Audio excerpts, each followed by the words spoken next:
In recent weeks and months, the following news spread online. In Spain, the police violently repressed a farmers' protest this year. The French president announced the end of the Christmas holiday.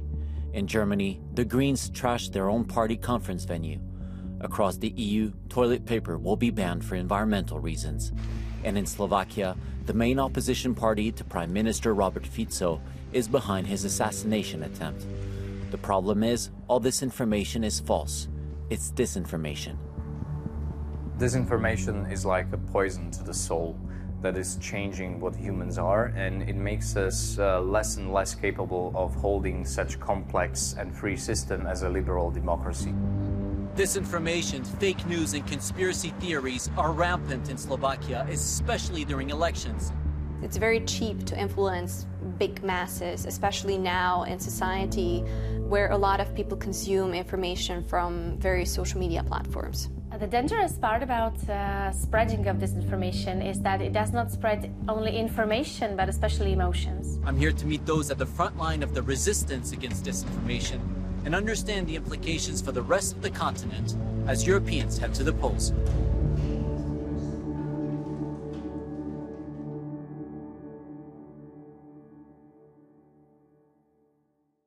Overovňa Rádia Slovensko. Najviac zdieľané hoaxy týždňa si všíma technologický novinár Martin Hodás.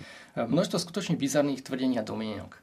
I'm constantly checking what is trending, what are the new narratives being spread, what are the repetitive ones, so we can basically debunk them. Trending is obviously the Western influence, like that they are through CIA and non-government organizations in Slovakia, that they are somehow connected and they are influencing what is happening in the country, and all-time classics, for example, like the moon landing didn't happen.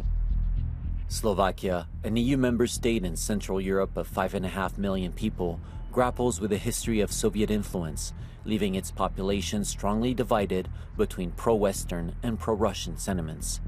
This has made it a prime target for the Kremlin's propaganda, especially since 2014 with the annexation of Crimea and the conflict in eastern Ukraine, according to this analyst.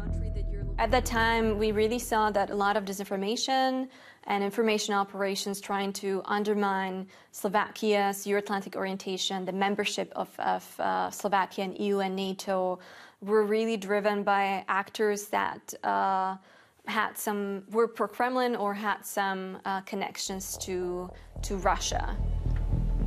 The COVID-19 pandemic and media bashing by Slovak leaders fueled the surge of lies and conspiracy theories. But the invasion of Ukraine in 2022 propelled Slovakia's disinformation network to a whole new level. Thousands of news outlets, Facebook pages, and Telegram channels now echo pro-Russian narratives, sometimes directly at the behest of Russian officials. There has been a video of former Russian military attaché in Slovakia bribing basically a contributor of one of the main disinformation outlets for providing them contacts, providing them information, interconnecting them with other people willing to cooperate with Russia. For many Slovaks, disinformation and the resulting toxic political climate are largely to blame for the attempted assassination on May 15, 2024, against pro-Moscow Prime Minister Robert Fico. Nenávistná retorika, ktorej sme v spoločnosti svedkami, vedie k nenávistným činom.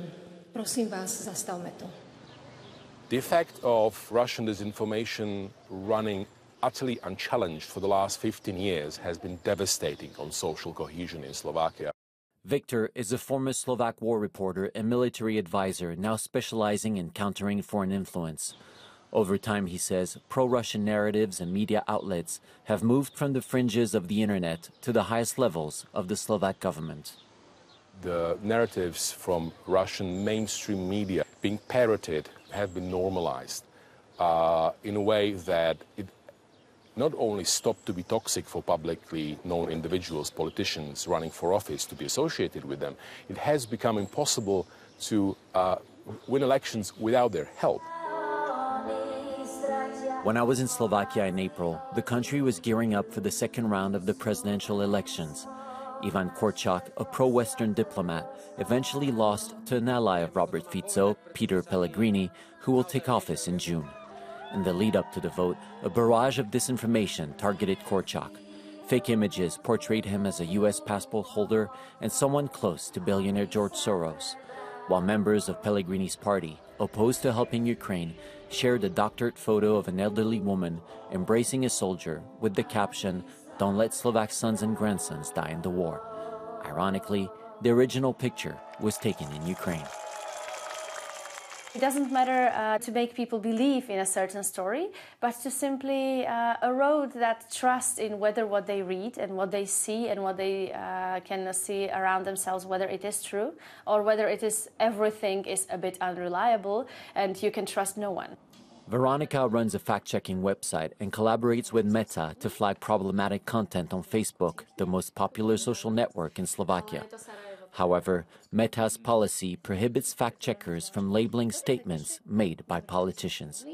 It means that a lot of disinformation is allowed to spread precisely because we cannot label politicians' words as untrue, false, or with missing context. I think that fact-checking is still important. Its greatest disadvantage is that it is always a reaction to disinformation. It often takes us days before we are able to label it, and by then it's yesterday's news.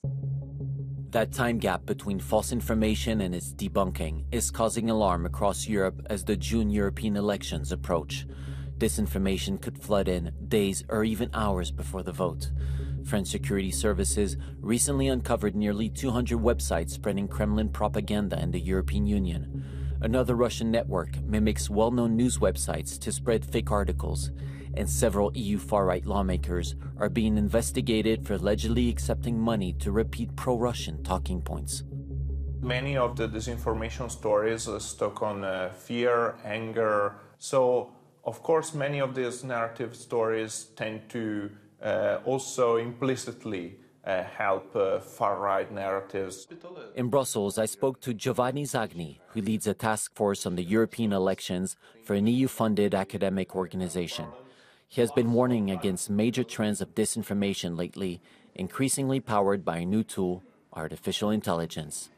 You can produce pictures and possibly in the near future even videos of things that are completely made up. Ahead of the EU elections, we are seeing a few major disinformation trends and narratives.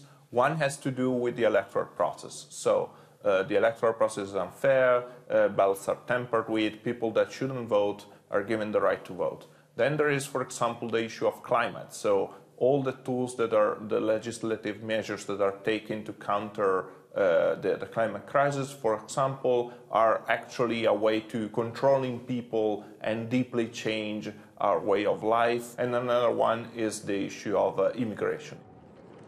The EU has taken measures to counter disinformation by trying to regulate artificial intelligence and social media companies. But many experts stress that education remains paramount in combating disinformation. In Bratislava, Thomas is among those dedicated to this mission.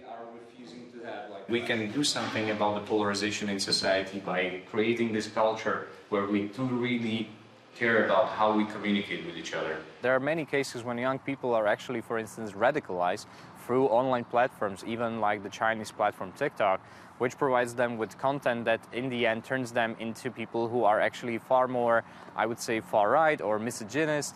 Education should be the bedrock of how we are engaging with this problem as a society. I do believe that everyone benefits from courses like these because it gives you better preparation and adaptation for the reality of the current world.